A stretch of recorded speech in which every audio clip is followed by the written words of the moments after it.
안녕하세요. 유튜버 책보고입니다. 자, 오늘은 논란의 중심이 되는 책을 가지고 나왔습니다. 정부가 앞장서서 배포와 판매를 막은 책. 자, 그리고 저자 2명이 검찰의 구속 수사 그리고 4년 구형을 받아서 감옥 생활을 하게 만든 그 논란의 중심이 되는 책입니다. 자, 어떤 분들이 얘기하십니다. 역사만 좀 다루면 어떠냐라고 얘기하시는 분들이 계시는데, 이게 역사죠. 지나온 과거가 역사죠. 그리고 이제 현재를 우리가 바라보고 미래를 예측해야 되는 게 우리가 역사를 알아야 되는 이유입니다. 여러 가지 다양한 책들과 관점과 시선을 통해서 한번 분석해보는 시간을 좀 가지려고 합니다.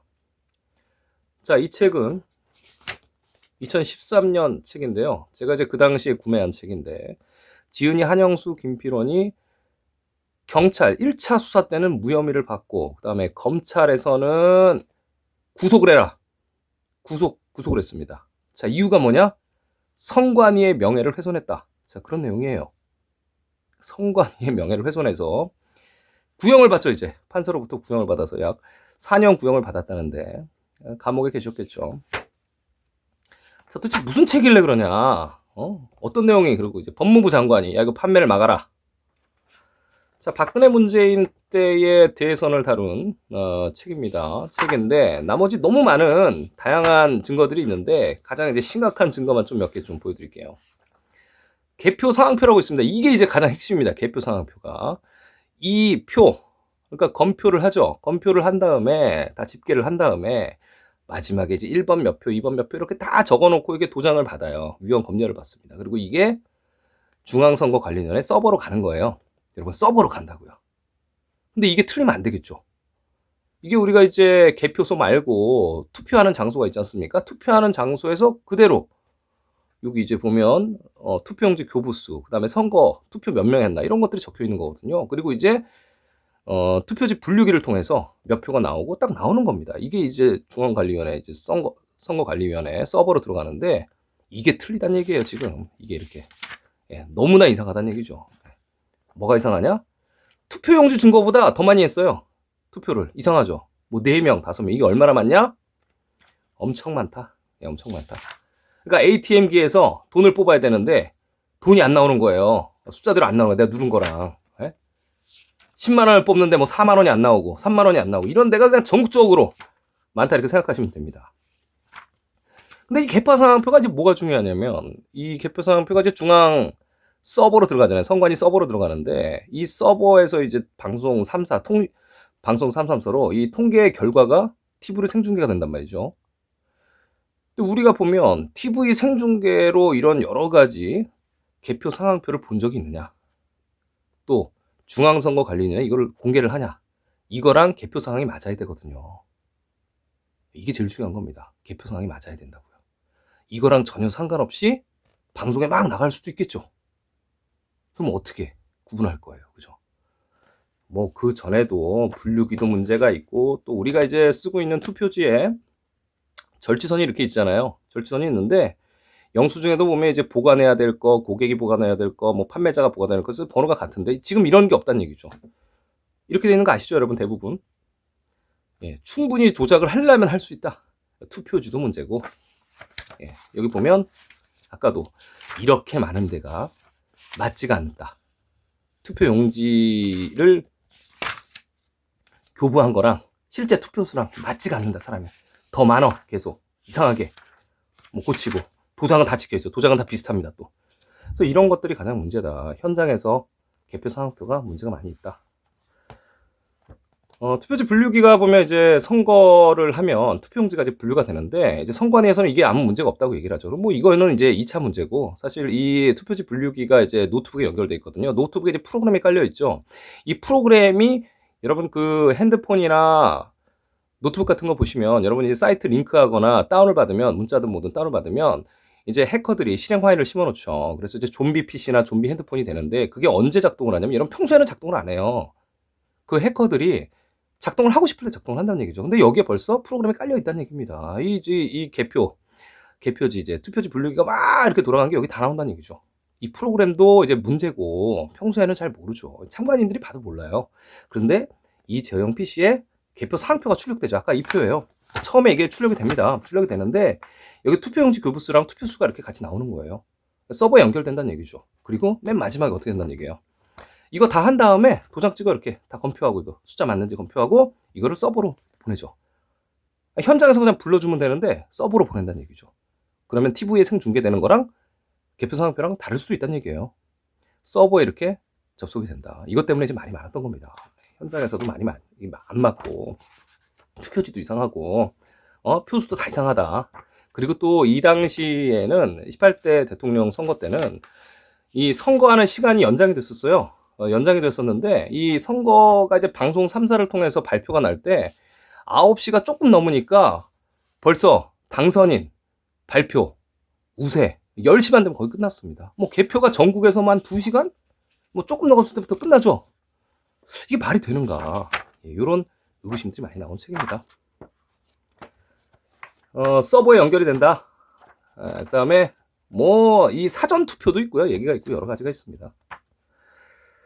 자, 그렇다면 이제 여러분 이 지금 뭐가 문제냐면 아까도 보셨듯이 이 사전 투표, 뭐 투표지 이런 거 둘째 떠나서 이렇게 안 맞는단 말이죠. 교부수랑 투표지가 더 나오고 막 이랬단 말이죠. 그래서 이 지은이는 중앙선관위 왜 일을 이런 식으로 하냐. 이런 사실을 했더니 중앙선관위원회가 명예훼손으로 고소를 한 거예요. 무슨 얘기인지 아시겠죠, 여러분? 그리고 감방에 가는 겁니다. 예. 책은 판매하지 말아라. 어떻게 생각하세요? 우리의 세금을 가지고 일을 하는 공무원들이 의혹을 제기를 했더니 풀어줘야 되는데 감옥에 집어넣고 책을 못 팔게 해요. 공무원이. 자, 여러분 지금부터 제가 좀 말씀을 드릴게요. 여야로 나누지 마시고 우리 시민들을 스포츠 경기처럼 한 팀으로 보지 마시고 우리는 기득권과 상관이 없는 사람들이잖아요, 여러분. 그죠? 자, 우리는 기득권과 상관이 없는 사람들이잖아요. 그죠? 우리가 바라는 거, 서민이 바라는 거 뭐가 있을까요, 여러분? 집값이 올라가고 내려가는 건 전 세계 경제에도 굉장히 밀접한 관련이 있고요. 내가 살고 있는 집값만 올라가기라는 건 거의 불가능하잖아요. 내가 살고 있는 집값은 올라가고 내가 살려는 집은 떨어졌으면 좋겠다? 이런 억지가 어디 있어요? 집값은 다 같이 올라가는 거고 집값은 다 같이 떨어지는 겁니다. 그러면 전 세계 경제를 봤을 때 우리 집값이 떨어지는 게 좋아요? 올라가는 게 좋아요? 이런 것도 생각해 봐야 되고 집이 없는 사람들은 또 정부 정책으로 인해서 어떠한 나한테 혜택을 줄 것인가, 나한테 혜택을 정말 주는가 이거 생각해 봐야 되고 그 다음에 우리 이제 상공인 여러분, 우리나라에 거의 뭐 40~50%가 장사하시는 분들인가요? 공무하시는 분들이라든가 이제 안정적인 직장을 가지신 분은 잘 모르겠지만 그분들한테 실제 정권이 나에게 어떤 혜택을 주느냐, 뭐 1,000원 하나 더, 1,000원 한 조각이라도 주느냐, 이거 잘 생각해 봐야죠. 그러니까 내 편이다, 스포츠다, 뭐 여당 이겨라, 야당 이겨라가 아니고 내가 실제적으로 살아가는데 어떠한 혜택이 있는가, 나한테 재난지원금 제대로 오는가, 시장이 바뀌었더니 왜 우리 지역만 안 주는가, 뭐 이런 거잖아요. 그죠? 자, 그럼 이제 편가르기를 떠나서 자, 이런 여와 야를 떠나서 이런 개표, 아까도 말씀드렸던 서버에 접속이 되죠. 서버에 접속이 됩니다. 그리고 심지어는 투표지 분류기를 통해서 분류를 하는데도 아니면 그 이전 상황, 개표 상황표가 잘못된 오류가 너무 많아요. 예, 문제가 많습니다. 현장에서 수검표로 하면 끝나는 건데 이런 게 많다는 얘기죠. 왜냐면 투표함이 이동을 하잖아요. 예, 개표소로 이동을 해서 다 같이 분류가 되니까 사전 투표도 있고 여러 가지가 있으니까 문제가 많으니까 수렴표를 하면 된다. 자, 그럼 이제부터 제가 좀 여러분들과 함께 다른 각도에서 한번 생각을 해볼게요. 당이란 게 존재하는데 여당, 야당이 항상 바뀌잖아요. 그죠? 여당, 야당이 바뀌고 그 집권당의 주류 세력도 바뀌잖아요. 그죠? 그러니까 내가 여당, 야당의 문제가 아니고 당 대표가 바뀌고 주류 세력이 바뀐단 말이죠. 그 어떠한 특정 집단을 옹호하는 이런 전자개표 서버에 연결을 하잖아요. 해킹 집단이 있다고 봅시다. 옛날에는 총칼로 군사 쿠데타가 일어났다고 하면 지금은 여러분들이 잘 모르는 대부분 이제 컴퓨터, 믿고 싶은 그 컴퓨터, IT, 전문 용어로 위장한 그 컴퓨터, 공정선거다라고 얘기를 하면서 이걸로 정권과 그 다음에 모든 권력을 쟁취하려는 집단이 있다고 생각해 보자고요. 자, 이 당시에 굉장히 이상한 일들이 많이 벌어졌죠. 그리고 해명을 못했어요. 해명을 못하면. 자, 하는 일에는 뭐가 있을까요? 이전에도 물론, 자, 18대 대선에도 전자 개표가 있었고, 부정이 많이 있었겠죠. 왜냐면 해커들이 내가 이런 식으로 끌고 나가야겠다라고 생각하면 그렇게 끌고 나가는 겁니다. 여당, 야당을 떠나서 끌고 나가는 거예요. 예, 본인들의 이익 집단이 있다면. 첫 번째는 여론조사죠. 여론조사로 해서 여러분들이 재검표를 못하게 막을 거고요. 두 번째는 방송 3사에서 나가니까 신뢰성을 줄 겁니다. 어차피 서버를 점령하고 있는데요. 중앙선관위. 그 다음에 선거가 끝나면 재검표를 못하게 아슬아슬하게 박빙으로 이기는 거죠. 박빙으로 이기고 그 다음에 정정당당하게 결과를 받아들여라. 이런 프레임으로 나가고 그 다음에 또 시민들이 일어나고 의혹심을 제기를 하면 이렇게 감옥에 보내죠. 책은 못 팔게 하고 명예훼손으로 고발을 하겠죠. 그리고 또 시선을 돌리기 위해서 여러 가지 정치적인 사건들을 만들어낼 겁니다. 그리고 이 뒤로 박근혜 당선자가 탄핵이 되죠. 탄핵이 되면서 이제 여야가 뒤바뀌는 총선이 있죠. 4.19 총선이라고 있습니다. 자, 여야로 나누지 마시고 여러분 중간에 해커 입장에서 한번 생각을 한번 해보자고요. 4.19 총선인데 시민들이 들고 일어나죠. 그래서 180석을 쟁취하게 됩니다. 자, 여기서 이제 분수령이 있어요. 자, 어찌됐든 탄핵이 되고 말이죠. 국민들이 일어났죠. 국민들이 일어났는데, 자, 국회의원이 약 300석 정도가 되는데 180석을 쟁취하게 돼요. 여야가 바뀌죠. 쟁취를 하는데 정말 180석이었을까요? 200석이 넘진 않았을까요? 이렇게 한번 생각해 봐야죠. 그죠? 왜 180석일까요? 대충. 그 이유가 있어요. 그리고 또 집권 여당의 세력을 뺏긴 자들, 뭐라고 하면 지금까지 4.19 부정선거라고 얘기하죠. 물론 저는 지금 여야를 떠나서 설계자 입장에서 보고 있습니다. 부정선거죠. 흔적이 남으니까. 흔적이 남아요. 흔적이 남습니다. 항상. 흔적이 남는데 그 친구들은 180석도 많다 이렇게 얘기를 하고 한쪽에선 180석보다 높을 수 있는데 거기에 만족할 수도 있는 거죠. 여기서 또 제가 설계자라면 이런 작업을 치겠어요. 군소정당들이 있습니다, 여러분. 이 선거를 할 때는 이 작은 정당들이 있죠. 작은 정당들은 아무래도 큰 여당이나 야당에 대비해서 바른 말들을 할 수 있죠.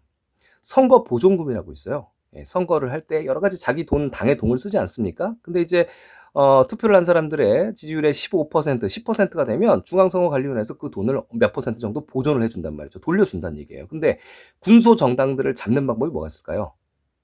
이런 재정으로 살짝 조작을 해가지고 저 같으면 15%, 10%가 넘는 지지율임에도 불구하고 더 낮게 고쳐버리겠어요. 저 같으면. 그래서 아예 일어나질 못하게 재정의 압박으로 뭐 그게 정의당이 됐든 허경영 당이 됐든 충분히 이렇게 조작할 수 있을 것 같습니다. 자, 여당과 야당 이 이후의 얘기를 제가 한번 해볼게요.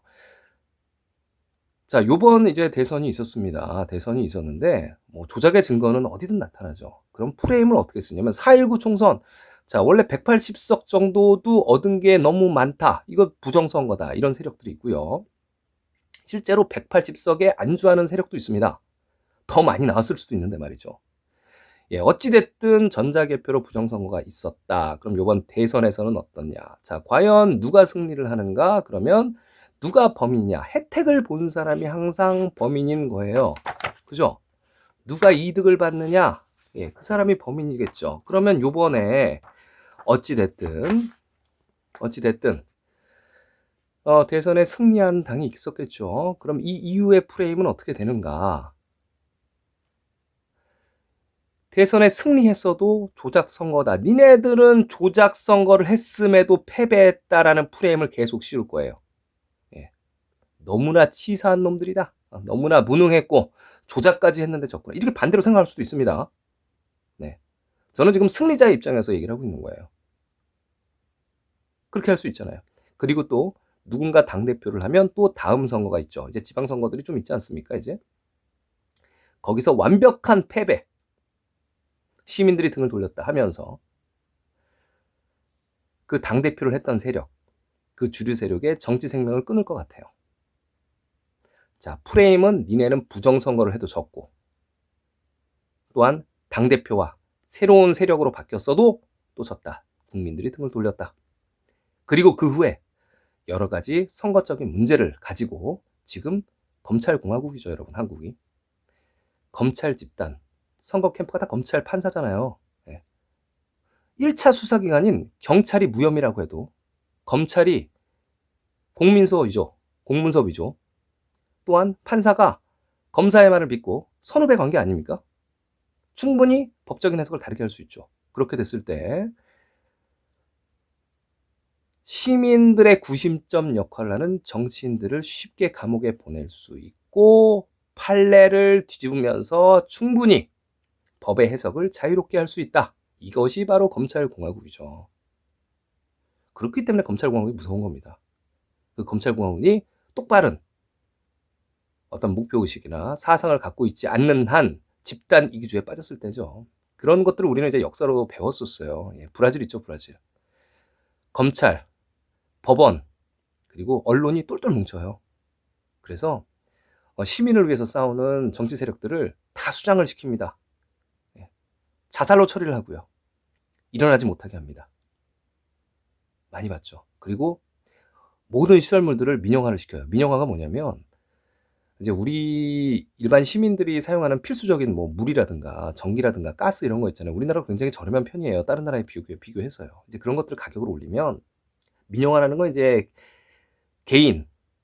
민영화라는 건 뭐냐면 이제 개인 사유화라는 뜻이거든요. 다 갖다 판다는 얘기예요. 다 갖다 팔면 금액이 올라가면서 사람들은 점점 개돼지화돼서 먹고 사는데 급급해서 다른 걸 생각할 수가 없어요.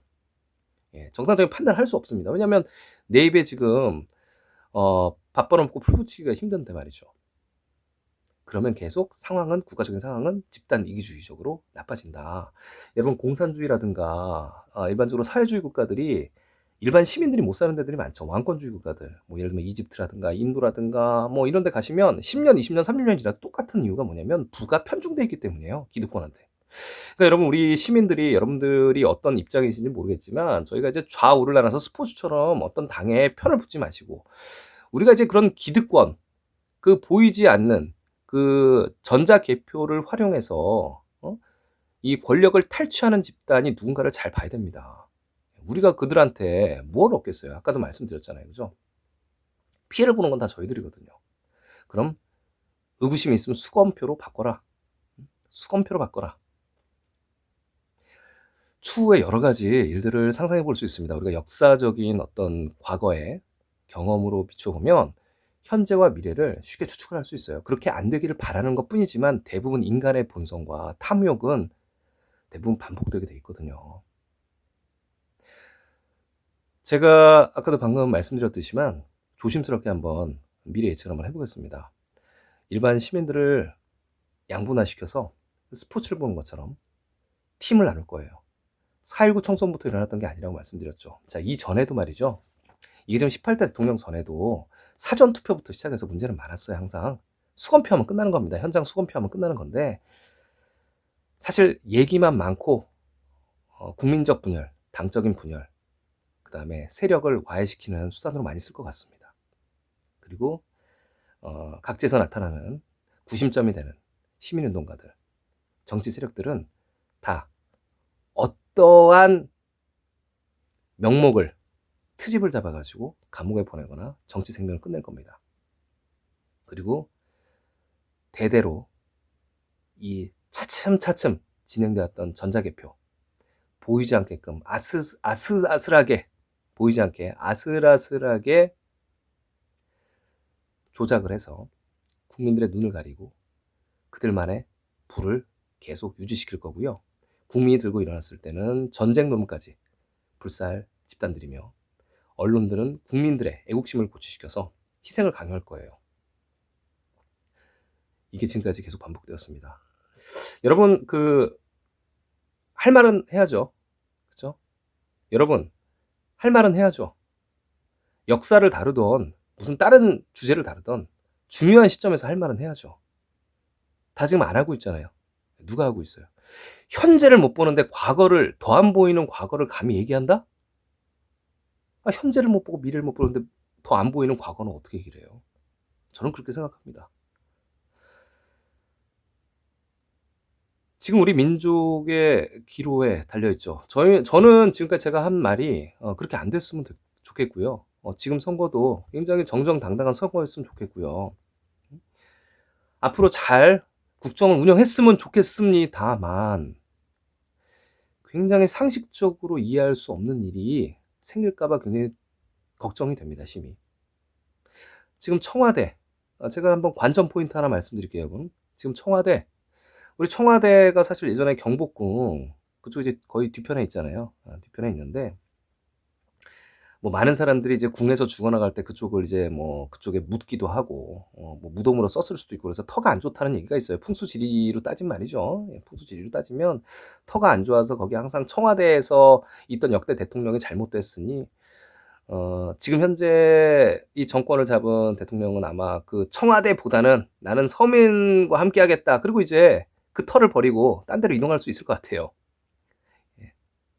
명분은 그렇게 얘기를 하지만 그 터가 풍수지리를 너무 믿으시는 분들 같은 경우는 이동할 수 있을 것 같습니다. 그리고 이제 또 아마 새로운 청와대를 건설할 수도 있을 것 같습니다. 지금 서울에 지금 비어있는 땅이 어디가 있냐면요. 광화문 앞에 조금 이제 공공부지가 조금 있고요.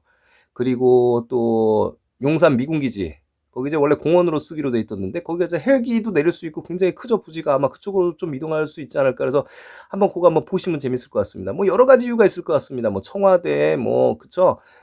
화려한 그 전까지 이제 여러 가지 권위를 타파하고 진짜 작은 자세로 이동하겠다 하면서 뭐 이제 정치하는 곳의 위치를 바꿀 수도 있고요. 그죠? 뭐 이거를 나쁘게 보면 이제 무속의 힘을 빌릴 수도 있는데 어떻게 보면 또 언론으로 포장하면 다르게 해석이 될 수 있겠고요. 그 다음에 또 시민들이 아무리 모여도 여러 가지 명목을 만들어 가지고